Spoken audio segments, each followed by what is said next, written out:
Hello everyone, my name's Idiotic Synergy and today we are talking about the Tesseract Vault, a massive model. This thing is huge, and if you play Necrons you might see this model a lot. However, I've never seen someone use this model in game, and honestly, looking at how expensive it is, I can't say I blame them. I mean, is it plastic or resin? No, it is a plastic kit, so it has that going for it, but my god, it's a massive model with a flying base that is flimsier than most people's marriages. It is, I mean, I like the model, don't get me wrong, but I hate the flying base. If it didn't have the flying base and it was just this, I think I would like the model a lot more, but yeah, the flying base is awful. However, I do like the actual sculpt. Unfortunately, other Catan exist that you can use in-game, and if you are going to use a Catan, you might as well use the Deceiver, the Nightbringer, I think is the other Catan name. Or, you know, even the Transcendent Catan is really good.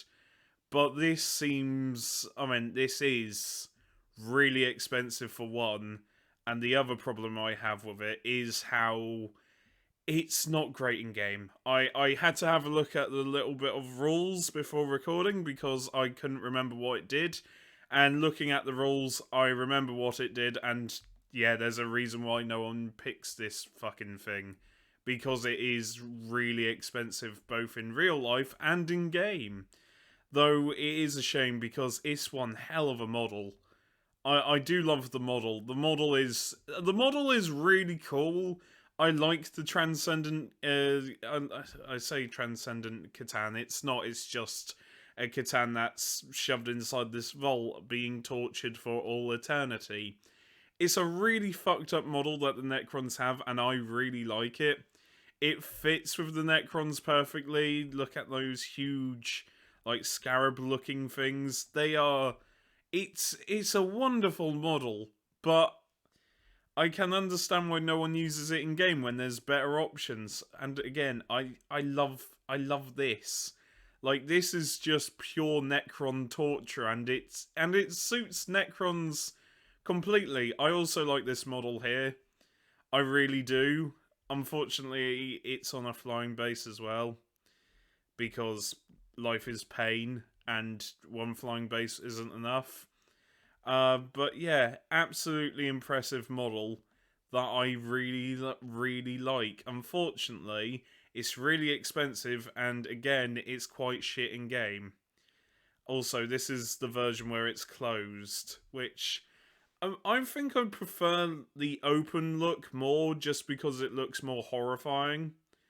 Like, the open look shows off this unfortunate soul being tortured, and I think I prefer, like, it being open because it makes more sense on, like, how the Catan can use its powers in game. Spoiler warning for the rules, by the way. Also, happy Mother's Day. I forgot to say that at the start of the video. I hope your Mother's Day has been alright. Yeah. Anyway, let's get into the rules. Sorry about that. I'm a bit frazzled. Yeah, I'm a bit frazzled. I've been busy all day. So, yeah. Rules. So, it is a whopping 360 points, or 23 power level. It is a massive model. Like, an absolutely massive model, and it's a Lord of War. Which means that you might as well just bring the Silent King. If I'm being honest, if you are going to bring a Lord of War, bring the Silent King. Honestly, because I really hate the Lords of War that you can bring. Because the Monolith is kind of bad. I forgot what the Obelisk does. The Tesseract Vault we're talking about. The Gauze Pylon is kind of lackluster. And the Heavy Construct is a pain in the ass to put together, but quite good in game. So, in my humble opinion, I think the Silent King might be your best choice. I'm going to have to do a video on what the Obelisk and Monolith do. I think they're the same model kit, but they do different things. I can't remember. Anyway, the Tesseract Vault, it's really quite... It ain't great. So its movement is 8. So it's quite slow. Ballistic skill 3. Wounds 30, so it's got a lot of wounds, but strength 8, toughness 7. Attack 6, even though your weapon skill is a 6, so good luck with that. Leadership 10, save of a 2. It's equipped with 4 Tesla spheres. Range 24, assault 4. This is for all 4, so assault 4, 8, 12, 16. So 16 shots with the old Tesseract Vault of strength 7, no AP, damage 1, but every time you roll a 6, you score 2 additional hits. So it's quite good in a way, sort of, not really. And yeah, let's just get into. I really don't think it's worth it. I really don't, because the other Catan shards that you can use are cheaper, and I like the other Catan shards in my opinion. So it's got living metal, vengeance of the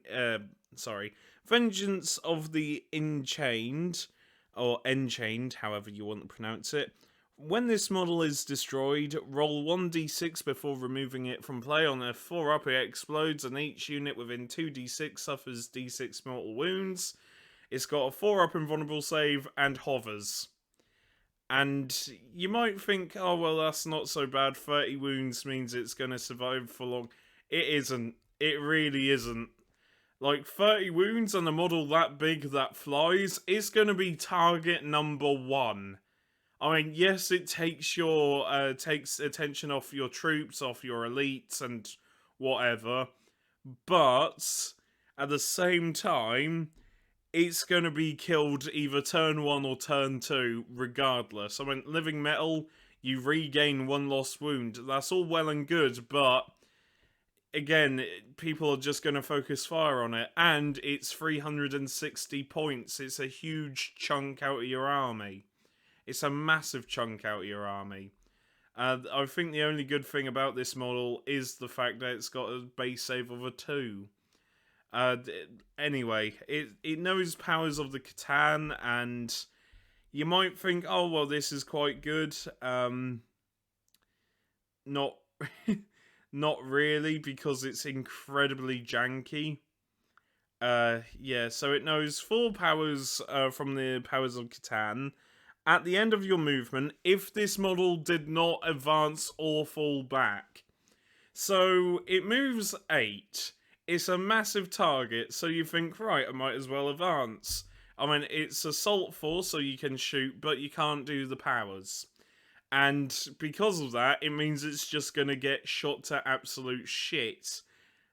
It's really bad. It really is.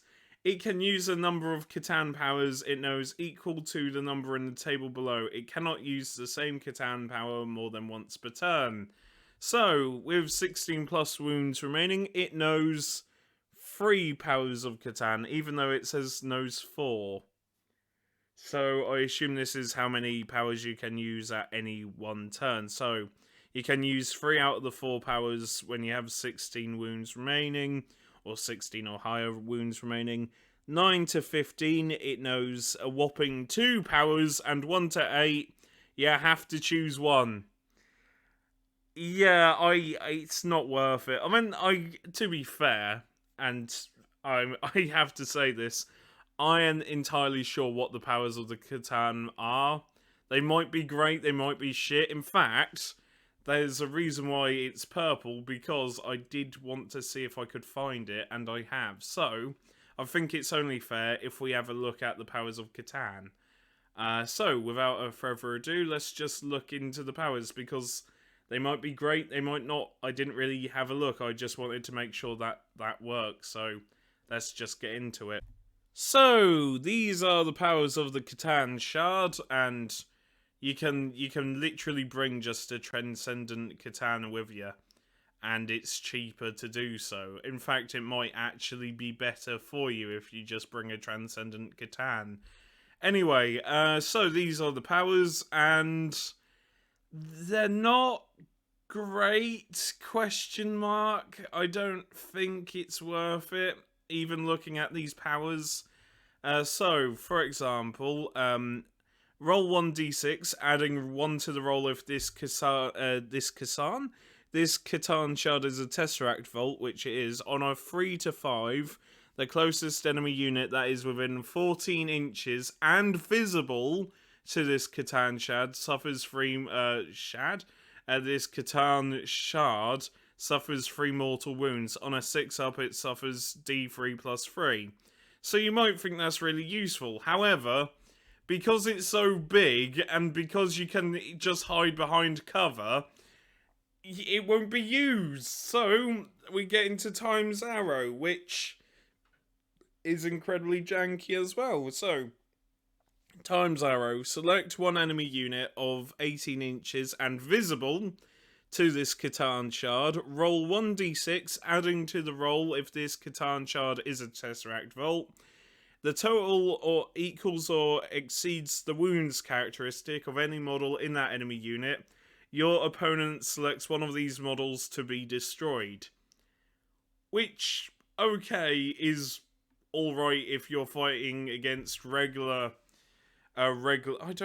say it's alright, but if you're fighting a character with 5 wounds, then and you roll a 5 or a 6, then sure, that's great. But if you're fighting just regular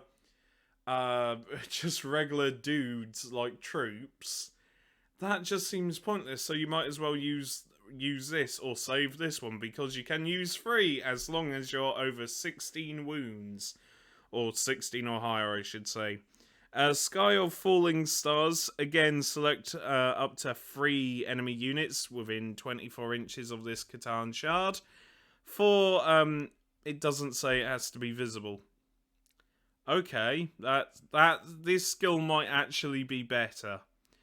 You can select up to 3 enemy units within 24 inches of this Catan shard. For each of those units, roll 1d6 on a 5 to a 6. If the dice result is less than the number of models in that unit... Oh god, what? So it needs to be... Oh, fuck off. I hate it when stuff like this happens. So, the dice roll needs to be less than the number of models in that unit if that unit suffers D3 mortal wounds. So you can't really target characters. But you can target 3 different enemy units and try and get lucky. If this Catan shard is a Tesseract Vault, that unit suffers just flat 3 mortal wounds. Again, it's quite nice, but if you're playing against Custodes, where it's like 3-man squads, you're not... I honestly don't... I mean, that one's quite good at dealing damage against hordes, but then again, you might as well use this. And I say, like, oh, these powers might be useful, but then I remember that if you get injured, like turn 2 or turn 1, which you will because the Tesseract Vault is massive, you will only be able to use 2 out of the 4 powers. So there's that. Cosmic Fire, roll 1d6 for each enemy unit within 9 inches of this Catan shard. On a 4 up, that unit suffers D3 mortal wounds. You know what, you might as well just stick with this one. This one might seem like the best one, if I'm being honest with you. Or this one, or this one. Cosmic Fire is a bunch of shit. Seismic Assault. Sorry, you need to be within 9 inches. Ooh. Seismic Assault. Select one enemy unit within 18 inches and again visible of this Catan shard. Roll 1d6 for each model in that unit. Adding 1 to the roll if this Catan shard is a Tesseract Vault. For each 6, that unit suffers 1 mortal wound. So 5 or 6, you do a bunch of mortal wounds. Or like 1 mortal wound, but it adds up. Again, a lot of this is situational, and a lot of this is relying that that your opponent won't just nuke it from orbit, because they will. If I see this on the board, I am putting every single thing I have into killing this as soon as possible. And again, it's £105. That's a lot of money for something that will just be tabled instantly. You'd be better off just using other Necron stuff, like other Necron Catan. Trans-dimensional Thunderbolt.